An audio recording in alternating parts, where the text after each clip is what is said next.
Hi everyone, మనం last క్లాస్లో reasoning basics చూసాం కదా. సో ఈరోజు చాప్టర్ స్టార్ట్ చేద్దాం. ఈరోజు నేను చెప్పబోయే చాప్టర్ వచ్చి బ్లడ్ రిలేషన్స్. ఈ టాపిక్ ఆర్ ఈ చాప్టర్ అనేది చాలా అంటే చాలా ఈజీ. బట్ కొంతమంది స్టూడెంట్స్ అయితే మాత్రం ఈ చాప్టర్ విషయంలో ఎందుకో కానీ కొద్దిగా డిఫికల్టీగా ఫీల్ అవుతారు. But don't worry, easy chapter. మనకి రీజనింగ్లో ఉన్న ఈజీ చాప్టర్స్లో బ్లడ్ రిలేషన్స్ అనేది one of the easy chapters.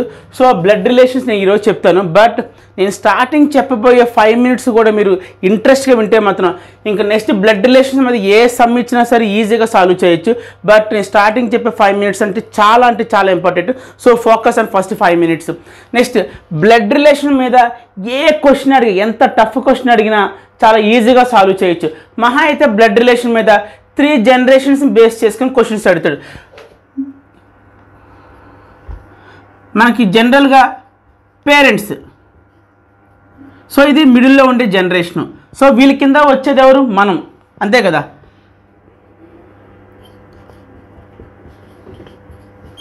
Okay, parents పైన వచ్చేది ఎవరు? మనకి గ్రాండ్ పేరెంట్స్ అవుతారు. అంటే వీళ్ళకి పేరెంట్స్ అవుతారు, బట్ మన పాయింట్ ఆఫ్ వ్యూలో గ్రాండ్ పేరెంట్స్ అవుతారు.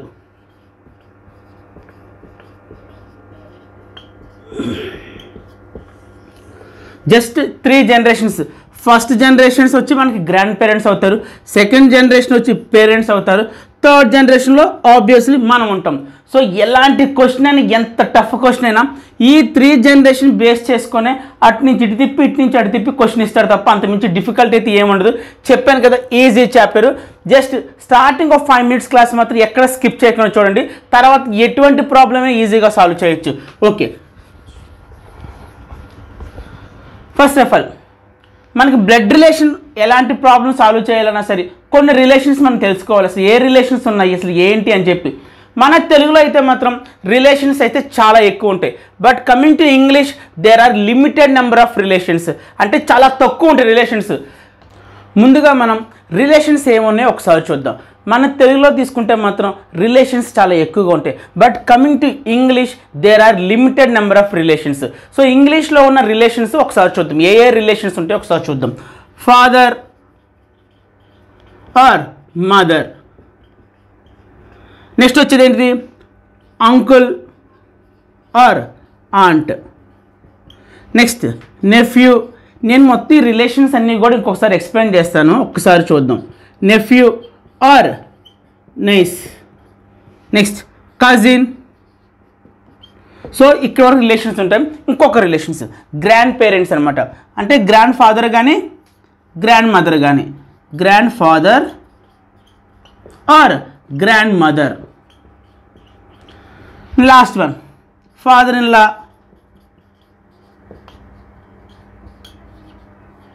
ఆర్ మదర్ ఇన్ లా.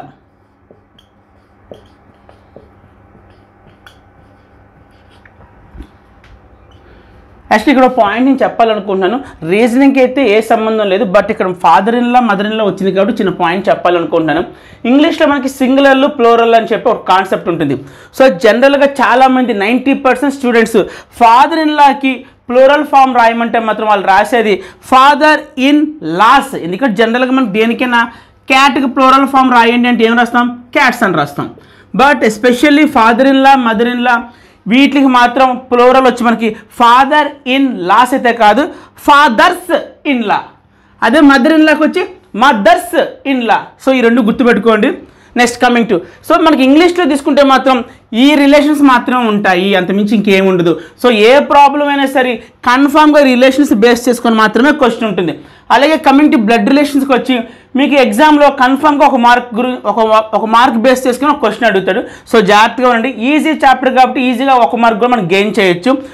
నేను ఇక్కడ ఉన్న రిలేషన్స్ కూడా 1 by 1 ఎక్స్ప్లెయిన్ చేస్తాను, ఒకసారి చూడండి. Father and mother, no need to explain, తెలుసు కదా, మన పేరెంట్సే మనకి father mother. Next uncle aunt, very important. English point of view చాలా ఇంపార్టెంట్. అంకుల్ ఆంట్ అంటే ఎక్సెప్ట్ అవర్ పేరెంట్స్, మన పేరెంట్స్కి కన్ఫామ్గా బ్రదర్ ఉండొచ్చు, లేదంటే సిస్టర్ ఉండొచ్చు. సో ఎవరినైనా పర్లేదు, మీరు ఆంట్ మేల్ వర్షన్ అయితే మాత్రం అంకుల్ అనాలి, ఫీమేల్ అయితే మాత్రం మనం ఆంట్ అనాలి. మళ్ళీ చెప్తాను, మన పేరెంట్స్కి సంబంధించి బ్రదర్ ఉన్న సిస్టర్ ఉన్న మన పేరెంట్స్ యొక్క సిస్టర్ అయినా బ్రదర్ అయినా సరే సిస్టర్ అయితే మాత్రం లైక్ ఫీమేల్ అయితే మాత్రం ఆంట్ అని పిలాలి, మేల్ అయితే మాత్రం అంకుల్ అని పిలాలి. క్లియర్ కదా. Next coming to nephew and niece. First of all nephew అనేది ఏంటంటే మేల్, నెఫ్యూ అనేది ఏంటంటే male and coming to niece వచ్చి మనకి ఫీమేల్. ఓకే, ఈ రిలేషన్ ఎక్కడ వస్తుందంటే ఫర్ ఎగ్జాంపుల్ మనకి బ్రదర్ ఉన్నాడు అనుకోండి. ఫర్ ఎగ్జాంపుల్ బ్రదర్ కానీ మనకి బ్రదర్ కానీ సిస్టర్ కానీ వీళ్ళిద్దరిలో ఎవరో ఒకరు ఉన్నారనుకోండి, వాళ్ళ యొక్క పిల్లల్నే మనం అబ్బాయి అయితేనేమో నెఫ్యూ అంటాం, అమ్మాయి అయితేనేమో నీస్ అంటాం. మళ్ళీ ఇంకొకసారి చెప్తాం, ఒకసారి చూడండి ఒకసారి. మనకి ఓన్ బ్రదర్ కానీ ఓన్ సిస్టర్ కానీ లేదంటే బ్రదర్ కానీ సిస్టర్ కానీ ఎవరో ఒకరు రిలేషన్ ఉంటాయి కదా, ఆ బ్రదరు ఆర్ ఆ సిస్టర్ యొక్క మేల్ అయితే నెఫ్యూ వాళ్ళ కొడుకు అనుకోండి, మన సిస్టర్కి కానీ మన బ్రదర్కి సంబంధించిన కొడుకు అనుకోండి నెఫ్యూ అనాలి. అదే అమ్మాయి అనుకోండి నీస్ అనాలి. చాలా ఇంపార్టెంట్. నెఫ్యూ అనేది మేలు, నీస్ అనేది ఫీమేల్, ఈ రెండు గుర్తుపెట్టుకోండి. Coming to cousin. కజిన్ మన ఆంటీ, ఇందాక చెప్పా కదా ఇక్కడ ఆంటీ అంకుల్ వస్తారని చెప్పి, ఈ ఆంటీ అంకుల్కి సంబంధించిన పిల్లలు ఏదర్ మేల్ అయినా ఏదర్ ఫీమేల్ అయినా సరే మనం కజిన్ అనే వర్డ్తో రిప్రజెంట్ చేస్తాం. ఇంకొక ఇంపార్టెంట్ పాయింట్, ఇన్ ఇంగ్లీష్ జనరల్గా చెప్తాను మీకు, చాలామంది అబ్బాయి అనుకోండి అంకుల్ వాళ్ళ అబ్బాయి అనుకోండి మై కజిన్ బ్రదర్ అని చెప్తాం, అదే అమ్మాయి అనుకోండి మై కజిన్ సిస్టర్ అంటాం. But coming to English there is no word like cousin brother or cousin sister. ఇంగ్లీష్లో మీకు cousin brother, cousin brother and cousin sister, ఇంగ్లీష్లో అయితే మాత్రం ఈ టూ వర్డ్స్ అయితే ఎగ్జిస్ట్ అయ్యి లేవు. నీకు మేల్ అయినా ఫీమేల్ అయినా సరే ఓన్లీ కజిన్తో మాత్రమే రిప్రజెంట్ చేయాలి. చాలా గుర్తుపెట్టుకో, చాలా ఇంపార్టెంట్ పాయింట్ ఇది. జనరల్గా మనం మాట్లాడేటప్పుడు కూడా చూపించి పక్కన చూపించి he is my cousin brother, she is my cousin sister అంటాము. Those are blunders. అర్థమైందా? తప్పవి. మనం ఎప్పుడు కూడా అలా ప్రొనౌన్స్ చేయకూడదు. ఇంగ్లీష్లో మనకి ఆడు మేల్ అయినా ఫీమేల్ అయినా సరే మనం కజిన్ అని మాత్రమే రిప్రజెంట్ చేయాలి. ఓన్లీ అంకుల్ కానీ ఆంటీ వాళ్ళ పిల్లల్ని మాత్రం మనం వాళ్ళ యొక్క కొడుకు కానీ కూతురుని కానీ మనం కజిన్తో రిప్రజెంట్ చేస్తాం. క్లియర్ కదా ఈ point. Next coming to grand father grand mother. అక్కడ ఎక్స్ప్లెయిన్ చేయక్కర్లా, ఎందుకంటే మన పేరెంట్స్ యొక్క పేరెంట్సే మనకి గ్రాండ్ ఫాదర్ కానీ గ్రాండ్ మదర్ కానీ అవుతారు. క్లియర్ కదా ఈ పాయింట్. సో ఈ రెండు నేను ఎందుకు చెప్పలేదంటే మనకు అందరికీ కూడా ఆల్రెడీ ఫెమిలియర్ ఈ రెండు వర్డ్స్ కూడా. Next coming to last one, father in law mother in లా అంటే ఏంటి? ఎవరు? ఫర్ ఎగ్జాంపుల్ మనకు మ్యారేజ్ అయింది అనుకుందాం, మనకు మ్యారేజ్ అయింది. మ్యారేజ్ అవ్వగా మనం జనరల్గా అత్తయ్య మావయ్య అని చెప్పి పిలుస్తాం కదా. సో మావయ్యని వచ్చి ఫాదర్ ఇన్ లా అంటారు ఇంగ్లీష్లో, ఫాదర్ ఇన్ లా. అదే అమ్మాయి అయితే మాత్రం అత్తయ్యనైతే మాత్రం మదర్ ఇన్ లా అంటారు. గుర్తుపెట్టుకోండి, ఇవి వన్స్ మనకు మ్యారేజ్ అయిన తర్వాత వచ్చే రిలేషన్స్ ఇవి గుర్తుపెట్టుకోండి. సో మేల్ అయితేనేమో అదే మావయ్య అయితే మాత్రం ఫాదర్ ఇన్ లా అంటాము, అదే అత్తయ్య అయితే మాత్రం అంటే ఫీమేల్ మదర్ ఇన్ లా అంటాం. సో ఈ రిలేషన్స్ మాత్రం గుర్తుపెట్టుకోండి. నెక్స్ట్ ప్రాబ్లమ్స్ చేయడం అనేది డెడ్ ఈజీగా ఉంటుంది, చాలా ఈజీగా ఉంటుంది. జస్ట్ ఇంకొకసారి చూసుకోండి ఇవన్నీ కూడా. క్లియర్ అయితే మాత్రం నేను స్టార్ట్ చేస్తాను. క్లియర్? నెక్స్ట్ బ్లడ్ రిలేషన్స్లో ఉన్న నెక్స్ట్ ఇంపార్టెంట్ పాయింట్ వచ్చి ఏంటంటే జెండర్ని ఐడెంటిఫై చేయడం. మనకి బ్లడ్ రిలేషన్స్లో మేల్ జెండర్ని అయితే ప్లస్తో డినోట్ చేస్తారు, ఫీమేల్ జెండర్ని అయితే మాత్రం మైనస్తో డినోట్ చేస్తుంటారు. నేను ఇక్కడ మేల్కి ప్లస్ ఫీమేల్కి మైనస్ ఇచ్చారని చెప్పి మీరు ఏమనుకోవద్దు. నాకైతే ఎటువంటి జెండర్ డిస్క్రిమినేషన్ అయితే లేదు. బట్ కాన్సెప్ట్ కోసం మాత్రం నేను మేల్ ఏమో ప్లస్తోను ఫీమేల్ని అయితే మైనస్తోను డినోట్ చేస్తాను. I hope you understand. Next నేను చెప్పబోయే కాన్సెప్ట్ ఏంటంటే for example A and B are husband and wife are husband and wife. దీన్ని బ్లడ్ రిలేషన్లో ఎలా రిప్రజెంట్ చేస్తారో ఒకసారి చూద్దాం. A and B are husband and wife. So A వచ్చి మనం ఒక సర్కిల్లో పెడదాం, నెక్స్ట్ బి వచ్చి ఇంకో సర్కిల్లో పెడదాం. ఇది చాలా ఇంపార్టెంట్, కొద్దిగా ఫోకస్గా వినండి, ఎందుకంటే ఇది అర్థమైతే మాత్రం సమ్స్ చేయడానికి ఏమి ఉండదు, 1 minute సమ్ అయిపోద్ది. సో కేర్ఫుల్గా వినండి ఒకసారి. A and B are husband and wife అంటే ఏ వచ్చి మనకి హస్బెండ్, బి వచ్చి మనకి వైఫ్. ఓకే కదా ఈ రెండు. సో ఈ రెండు కూడా మనకి బ్లడ్ రిలేషన్లో ఎలా రిప్రజెంట్ చేస్తామంటే మనకి ఏ వచ్చేమో ఒక సర్కిల్లో పెడతాము, బీని కూడా సర్కిల్లో పెడతాం. Not only husband and wife, A relation అనేది సరే ఫస్ట్ ఆఫ్ ఆల్ మనం సర్కిల్లో పెట్టచ్చు. సార్ మ్యాండేటరీయా సార్ అంటే అక్కర్లేదు. బట్ ఏంటంటే మనకు ఐడెంటిఫికేషన్ చాలా ఈజీగా ఉంటుంది, చాలా క్లారిటీగా ఉంటుంది సార్. అందుకోసం నేను సర్కిల్లో పెడతాను. మీరు పెడతారా పెట్టండి, దట్ ఈస్ యువర్ విష్, పెట్టండి లేదంటే మానేయండి. నెక్స్ట్ ఏ అనేది హస్బెండే కదా. హస్బెండ్ అంటే జెండర్ ఏంటి? మేల్. సో మేల్ ఆబ్వియస్లీ మనం ప్లస్తో డినోట్ చేస్తాం. నెక్స్ట్ బి అనేది ఆల్రెడీ మీకు వైఫ్ అని చెప్పా. సో బి అనేది ఫీమేల్ అవుతుంది కాబట్టి మనకి జెండర్ వచ్చి ఏమవుతుంది మైనస్. క్లియర్ కదా ఈ రెండు. నెక్స్ట్ 2 స్లీపింగ్ లైన్స్ మధ్యలో పెట్టండి చాలు, ఇంతే. ఓన్లీ వైఫ్ అండ్ హస్బెండ్కి మాత్రమే 2 స్లీపింగ్ లైన్స్ వస్తుంది. ఇంకే రిలేషన్కి అయినా సరే సింగిల్ స్లీపింగ్ లైన్ వస్తుంది, అంత మించి ఏమీ లేదు. దీనికి కూడా ఎగ్జాంపుల్ చెప్తాను. This is the first statement. Second statement, for example P and Q are brother and sister. Okay. Next statement. P and Q are brother and sister. ఈ స్టేట్మెంట్ని మనం బ్లడ్ రిలేషన్లో ఎలా రిప్రజెంట్ చేయాలంటే సేమ్ యాజ్ యూజువల్గానే Pని సర్కిల్లో పెడదాం, Qని కూడా సర్కిల్లో పెడదాం. నెక్స్ట్ P అనేది ఎవరు మనకి చూడండి, P అనేది బ్రదరు, సో Q అనేది సిస్టర్. అకార్డింగ్ టు వాడు ఇచ్చిన స్టేట్మెంట్ ప్రకారం అయితే P అనేది బ్రదరు, Q అనేది సిస్టర్. క్లియర్. ఓకే. బ్రదర్ కాబట్టి మేల్ ఆబ్వియస్లీ ప్లస్, Q కాబట్టి female obviously minus. Brother and sister కాబట్టి జస్ట్ మీకు ఇందాక చెప్పాను ఓన్లీ వైఫ్ అండ్ హస్బెండ్కి మాత్రమే డబల్ స్లీపింగ్ లైన్కి వస్తుంది. బట్ కమ్యూనిటీకి ఏ రిలేషన్ తీసుకున్నా సింగిల్ స్లీపింగ్ లైన్ మాత్రమే వస్తుంది. So this is the representation for P and Q are brother and sister. ఒకసారి చూడండి, ఒకసారి ఓన్లీ వైఫ్ అండ్ హస్బెండ్కి అయితే మాత్రం డబల్ స్లీపింగ్ లైన్, అండ్ కమ్యూనిటీకి ఏ relation except wife and husband ఏ రిలేషన్ తీసుకున్నా సరే మీకు సింగిల్ స్లీపింగ్ లైన్ వస్తుంది. Next third statement. ఈ రెండు క్లియర్ కదా మీకు. నెక్స్ట్ థర్డ్ స్టేట్మెంట్ ఏముందో ఒకసారి చూద్దాం. Okay. P is the son of A. ఒకసారి స్టేట్మెంట్ చదివితే మీకు ఏం అర్థమైంది? P is the son of A. P అనేవాడు ఏకి సన్ అవుతాడు. ఈ స్టేట్మెంట్ ప్రకారం మనకు వచ్చే మీనింగ్ అయితే ఇదే. ఓకే. దీన్ని ఎలా రిప్రజెంట్ చేయాలి? నేను మీకు ఆల్రెడీ స్టార్టింగ్లో చెప్పాను, జనరేషన్స్ అనేవి ఎలా రిప్రజెంట్ చేస్తాం. ఫస్ట్ ఉండే జనరేషన్ ఏంటి మనకి? Grand parents. am I right? Next వచ్చే జనరేషన్ ఏంటి మనకి? పేరెంట్స్. క్లియర్. అండ్ నెక్స్ట్ వచ్చే జనరేషన్ ఏంటి మనకి? కిడ్స్ ఆర్ చిల్డ్రన్, అంటే మనం ఇక్కడ ఉండేది. సో ఇక్కడ గ్రాండ్ పేరెంట్స్, ఇక్కడ పేరెంట్స్, ఇక్కడ కిడ్స్. చూడండి ఒక్కసారి నేను రిప్రజెంట్ చేస్తున్న జనరేషన్స్ చూడండి. పిల్లలు ఎప్పుడు కూడా పేరెంట్స్ కింద వస్తున్నారు చూడండి. సో ఇక్కడ ఈ స్టేట్మెంట్ వరకు వస్తే మనకి P is the son of A. Okay. P అనేవాడు ఏ యొక్క సన్, అంటే ఏ అనేవాడు మనకు ఫాదర్ అయినా అవ్వచ్చు, లేదంటే మదర్ అయినా అవ్వచ్చు. సెకండ్ అది పక్కన పెట్టేయండి, ఎందుకంటే మీకు క్వశ్చన్ ఇచ్చేటప్పుడు క్లియర్గా మెన్షన్ చేస్తాడు ఏ అనేవాడు ఫాదరా మదర్ అని చెప్పి క్లియర్గా మెన్షన్ చేస్తాడు. సో ప్రస్తుతానికి ఈ స్టేట్మెంట్ వరకు అయితే మాత్రం P అనేవాడు సన్ అవుతాడు ఏకి. దాన్ని ఎలా రిప్రజెంట్ చేయాలో ఒకసారి చూద్దాం. క్లియర్ కదా? ఏ సన్ చూడండి, సన్ కిడ్స్ ఎప్పుడు కూడా చూడండి ఎలా రిప్రజెంట్ చేస్తాను నేను మీకు. సో P ఇది రిప్రజెంటేషన్ అయితే ఇది, ఎందుకంటే generations wise grand parents, parents, children. Clear కదా? సో ఇక్కడ P అనేవాడు సన్ కాబట్టి నేను ఇక్కడ అకార్డింగ్ టు మీకు ఇందాక ఇచ్చిన దాని ప్రకారమే రిప్రజెంట్ చేశాను. చూడండి ఒకసారి. సో P అనేవాడు సన్ కాబట్టి ఆబ్వియస్లీ మేల్. మేల్ మనం దేంతో రిప్రజెంట్ చేస్తాం? ప్లస్తో. ఇక్కడ ఏ అనేవాడు ఏ జెండర్ మాత్రం అడగండి, ఎందుకంటే అకార్డింగ్ టు స్టేట్మెంట్ వాడైతే మనకి మెన్షన్ చేయలేదు. సింపుల్గా P is the son of A. So ఇది మనకి మదర్ అయినా అవ్వచ్చు, లేదంటే ఫాదర్ అయినా అవ్వచ్చు. సో ఇక్కడ వరకు క్లియర్ కదా?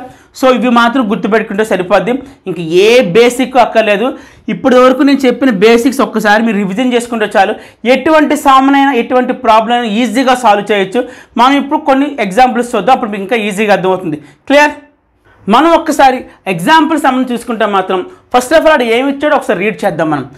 S is the daughter of Q, Q is married to N, S is married to B, U is the son of B, P is the uncle of U, next N is the father of P. ఇది ఈ సమ్లో ఉన్నటువంటి statements. దీన్ని base చేసుకొని, ఈ సమ్ని base చేసుకొని questions ఏమి అడిగాడంటే how is U related to Q? U అనేవాడు Qకి ఏమవుతాడు? Next question how is N related to B? N అనేవాడు Bకి ఏమవుతాడు? ఓకే. ఒకసారి ఈ సమ్ ఎలా సాల్వ్ చేయాలో ఒకసారి చూపిస్తాను, ఒకసారి చూడండి. ఫస్ట్ స్టేట్మెంట్ తీసుకుంటే మనకి ఏంటిది? S is the daughter of Q. Clear? S is the daughter of Q. Qకి S అనేది డాటరు, Qకి S అనేది డాటర్. డాటర్ అంటే ఫీమేల్, ఫీమేల్కి మనం ఇచ్చే జెండర్ ఏంటి, సైన్ వచ్చి మైనస్ ఇస్తాం. క్లియర్ కదా. S is the daughter of Q, S అనేది క్యూకి డాటర్ అవుతుంది, డాటర్ కాబట్టి ఫీమేల్ కాబట్టి మనం మైనస్తో రిప్రజెంట్ చేస్తాం. Clear. Next statement, Q is married to N, Q అనేవాడు ఎన్ని మ్యారేజ్ చేసుకున్నాడు. క్యూ ఈజ్ మ్యారీడ్ అని మీకు ఆల్రెడీ చెప్పాను నేను, డబుల్ స్లీపింగ్ లైన్స్తో రిప్రజెంట్ చేస్తాము. క్యూ ఈజ్ మ్యారీడ్ టు ఎన్. ఇక్కడ వాడైతే మనకి మెన్షన్ చేయలేదు ఎవరు హస్బెండ్ ఎవరు వైఫ్, లేదంటే క్యూ హస్బెండా లేకపోతే వైఫా, ఎన్ హస్బెండా ఎన్ వైఫా అనేది క్లియర్గా అయితే మెన్షన్ చేయలేదు. సో మనం కూడా అక్కడ వరకు అయితే వదిలేద్దాం. Q is married to N. Next point, S is married to B, S is married to B, S is married to B. ఇక్కడ ఎస్ మనకు ఆల్రెడీ మైనస్ ఉందంటే మ్యారేజ్ మనం ఖచ్చితంగా ఎవరు చేసుకుంటాము, మేల్నే చేసుకుంటాం. ఎస్ అంటే ఫీమేల్. సో మనకు అది మెన్షన్ చేసినా చేయకపోయినా ఇక్కడ మ్యారేజ్ అయ్యిందంటే, సో ఎస్ అనేది ఆల్రెడీ ఇక్కడ ఫీమేల్ ఉందంటే, సో ఆబ్వియస్లీ ఆపోజిట్ ఉండే జెండర్ ఏంటి, ప్లస్. క్లియర్ కదా ఇక్కడ వరకు కూడా. నెక్స్ట్ ఇక్కడ వరకు అయిపోయింది. U is the son of B, U అనేవాడు బికి సన్ అవుతాడు. యూ ఈజ్ ద సన్ కాబట్టి ఇచ్చే సైన్ ఏంటి మనకి, plus. U is the son of B. Clear. Next, P is the uncle of U, P అనేవాడు యూకి అంకుల్ అవుతాడు, పి అనేవాడు యూకి అంకుల్ అవుతాడు. మీకు ఆల్రెడీ నేను చెప్పాను, మీకు అంకుల్ ఆంటీని ఎవరిని పిలుస్తాం, మన పేరెంట్స్కి ఉండే సిస్టర్ని కానీ బ్రదర్ని కానీ మన పేరెంట్స్కి ఉండే. సో ఇక్కడ 2 ఛాన్సెస్ ఉన్నాయి. పి అనేవాడు హియర్, పి అనేవాడు అయితే ఇక్కడ బ్రదర్ అవ్వచ్చు, లేదు అంటే ఇక్కడైనా బ్రదర్ అవ్వచ్చు, అంతే కదా. మన పేరెంట్స్కి ఉండే రిలేషన్సే అంకుల్ని ఆంటీ అంటాం. So P is the uncle of you అన్నాడు కాబట్టి అయితే పి అనేవాడు ఎస్కైనా బ్రదర్ అవ్వచ్చు, లేదంటే బీకైనా బ్రదర్ అవ్వచ్చు. సో ఇక్కడైతే మనం డిసైడ్ అవ్వలేకపోతుంది. నెక్స్ట్ స్టేట్మెంట్ చదివితే ఏమైనా క్లారిటీ వస్తుందో చూద్దాం ఒకసారి. N is the father of P, చూడండి ఇక్కడ క్లారిటీ వచ్చింది. N is the father of P, పీకి ఎన్ మాత్రం ఫాదర్ అవ్వాలి. ఫస్ట్ ఎన్ ఫాదర్ అన్నాడు కాబట్టి ఇక్కడ ప్లస్ పెడతాను. సో ఆపోజిట్ జెండర్ వచ్చి మనకి ఎప్పుడైనా మ్యారీడ్ కపుల్లో ఒక జెండర్ ప్లస్ చెప్తే తర్వాత దాన్ని మెన్షన్ చేసినా చేయకపోయినా ఆపోజిట్ జెండర్ వచ్చి మనకి మైనస్ అయిపోద్ది. Clear. Next, N is the father of P, పీకి ఎన్ ఫాదర్ అవ్వాలి అంటే ఇక్కడ వేసుకుంటాం. ఫర్ ఎగ్జాంపుల్ పీ మనం ఇక్కడ వేసుకున్నాం అనుకోండి, ఇలా వేసుకుంటే మనకి పీకి ఎన్ ఫాదర్ అవ్వడు, అవునా. సో ఇక్కడ కన్నా కూడా మీరు ఇక్కడ పెట్టండి, N is the father of P, father of P. So ఇక్కడ చూడండి కరెక్ట్గా సరిపోయింది. సో వీళ్ళిద్దరూ కూడా పిఎస్ ఇద్దరు కూడా క్యూకి ఎన్కి చిల్డ్రన్ అవుతారు. సో ఆబ్వియస్లీ ఈ స్టేట్మెంట్ని అయితే నేను ఇక్కడ రిప్రజెంట్ చేసిన దాని ప్రకారం అయితే టాలీ అవుతుంది. ఇప్పుడు చూడండి ఒకసారి కావాలంటే, N is the father of P, కరెక్ట్గా మ్యాచ్ అయ్యింది చూడండి. సో పీకి ఉన్న జెండర్ ఏంటి, ఆల్రెడీ స్టేట్మెంట్లో మెన్షన్ చేశాడు. P is the uncle of U, P is the uncle అంటే జెండర్ వచ్చి plus. So P is the uncle of U. ఇప్పుడు చూసుకుంటే ప్రతి స్టేట్మెంట్ కూడా మనం రిప్రజెంట్ చేసి క్లియర్గా పెట్టుకున్నాం. సో ఒక్కసారి క్వశ్చన్స్ చూద్దాం. How is U related to Q, how is U related to Q. U అనేవాడు క్యూకి ఏమవుతాడు, యూ అనేవాడు క్యూకి ఏమవుతాడు. చూడండి ఒకసారి, ఇది పేరెంట్స్, ఇక్కడ గ్రాండ్ పేరెంట్స్. గ్రాండ్ పేరెంట్కి ఎప్పుడు కూడా యూ అనేవాడు ఏమవుతాడు. ఫర్ ఎగ్జాంపుల్ వాడు మనకి మేల్ అనుకోండి గ్రాండ్ సన్, ఒకవేళ ఫీమేల్ అనుకోండి గ్రాండ్ డాటర్, ఇంతే కదా. క్లియర్. మనం ఒకసారి ఫస్ట్ క్వశ్చన్ చూసుకుంటే మాత్రం how is U related to Q, how is U related to Q. క్యూకి అంటే ఇది, క్యూకి యూ అనేవాడు ఏమవుతాడు. మీరు ఒక్కసారి పిక్చర్ని చూసినట్టయితే మాత్రం ఇక్కడ ఏంటి మనకి పేరెంట్స్. సో పేరెంట్స్ పైన ఉండేవాళ్ళు ఎవరు మనకి గ్రాండ్ పేరెంట్స్. గ్రాండ్ పేరెంట్కి ఎప్పుడు కూడా యూ అనేవాడు దట్టు మేల్ జెండర్, మేల్ అనేవాడు ఏమవుతాడు గ్రాండ్ సన్ అవుతాడు. క్లియర్. సో ఫస్ట్ దానికి ఆన్సర్ ఏంటి గ్రాండ్ సన్. ఇంకోసారి చెప్తాను చూడండి. సో వీళ్ళు పేరెంట్స్ యొక్క పిల్లలు ఎప్పుడు కూడా గ్రాండ్ పేరెంట్స్కి గ్రాండ్ సన్ కానీ, అదే ఫీమేల్ అయితే గ్రాండ్ డాటర్ కానీ అవుతారు. Clear. This next one, how is N related to B, బీకి ఎన్ ఏమవుతాడు, బీకి ఎన్ ఏమవుతాడు. ఒకసారి చూడండి, బీకి ఎన్ ఏమవుతారు. ఫస్ట్ ఆఫ్ ఆల్ మీరు కరెక్ట్గా అబ్జర్వ్ చేసుకుంటే మన వైఫ్ యొక్క పేరెంట్స్ చూడండి, వైఫ్ కదా ఇక్కడ ఎస్ అనేది వైఫ్, బీకి ఎస్ అనేది వైఫ్. సో వైఫ్ యొక్క పేరెంట్స్ మనకు జనరల్గా ఏమవుతారు అయితే ఫాదర్ ఇన్ లా లేదంటే సిస్టర్ ఇన్ లా, ఈ రెండే కదా. సారీ, ఫాదర్ ఇన్ లా కానీ మదర్ ఇన్ లా కానీ. ఫీమేల్ అయితేనేమో మదర్ ఇన్ లా, మేల్ అయితేనేమో ఫాదర్ ఇన్ లా. వీడు అడిగింది ఇదే, జెండర్ మేల్కి అడిగాడు. చూడండి కావాలంటే for example, how is N related to B, బీకి ఎన్ ఏమవుతారు, సో ఆబ్వియస్లీ మేల్ కాబట్టి ఫాదర్ ఇన్ లా.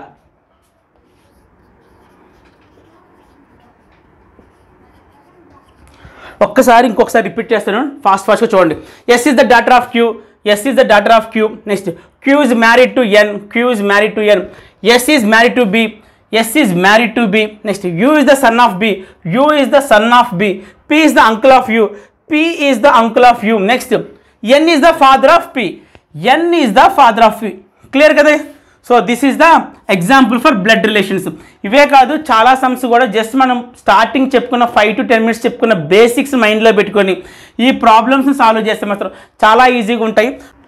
నేను ఇందాక 2 రిలేషన్స్ గురించి చెప్పడం మర్చిపోయాను. అవి ఏంటంటే, ఒకటి brother in law and second relation వచ్చి సిస్టర్ ఇన్ లా. ఓకే, ఈ రిలేషన్స్ని మనం ఎక్కడెక్కడ ఉపయోగిస్తామంటే, ఫర్ ఎగ్జాంపుల్ మనకు మ్యారేజ్ అయింది అనుకుందాం. ఫర్ ఎగ్జాంపుల్ మ్యారేజ్ అయింది అనుకుందాం. P and Q are wife and husbands అనుకుందాం. చూడండి సరే, P and Q are wife and husbands అనుకుందాం. క్లియర్ కదా. సో నేను ఇప్పుడు పి పాయింట్ ఆఫ్ వ్యూలో మాట్లాడుతున్నాను. చూడండి, పి పాయింట్ ఆఫ్ వ్యూలో మాట్లాడుతాను. పి పాయింట్ ఆఫ్ వ్యూలో మాట్లాడితే అంటే వాళ్ళ వైఫ్కి అంటే క్యూకి ఎవరైనా బ్రదర్ ఉన్నా, లేదు ఎవరైనా సిస్టర్ ఉన్నా, సో హస్బెండ్ పాయింట్ ఆఫ్ వ్యూలో వైఫ్ గురించి మాట్లాడితే వైఫ్కు ఉండే బ్రదర్ కానీ, చూడండి వైఫ్కు ఉండే బ్రదర్ కానీ వైఫ్కు ఉండే సిస్టర్ కానీ వీరికి ఏమవుతారంటే, ఫర్ ఎగ్జాంపుల్ బ్రదర్ అనుకో బ్రదర్ ఇన్ లా, అదే సిస్టర్ అనుకోండి సిస్టర్ ఇన్ లా అంటారు. క్లియర్.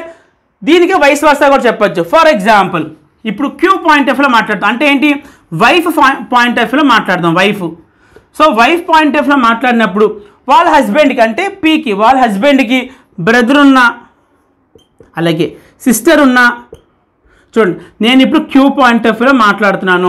అంటే క్యూ అంటే వైఫ్, వాళ్ళ వైఫ్కి ఫర్ ఎగ్జాంపుల్ ఆ వైఫ్కి హస్బెండ్ ఉంటాడు కదా, ఆ హస్బెండ్కి ఒకవేళ బ్రదర్ ఉన్నా వైఫ్ ఉన్నా సరే, బ్రదర్ ఉంటేనేమో ఈవిడ ఏమని పిలవాలి, బ్రదర్ ఇన్ లా అని పిలాలి. అదే సిస్టర్ ఉంటే ఏమని పిలాలి, సిస్టర్ ఇన్ లా అంటారు. సో క్లియర్, ఈ పాయింట్ మీకు అర్థమైంది అనుకుంటున్నాను. సో నేను నెక్స్ట్ క్లాస్లో ఇంకొన్ని ఎగ్జాంపుల్స్ చూద్దాము, ఇంకొన్ని సమ్స్ సాల్వ్ చేద్దాము. So thank you so much and bye.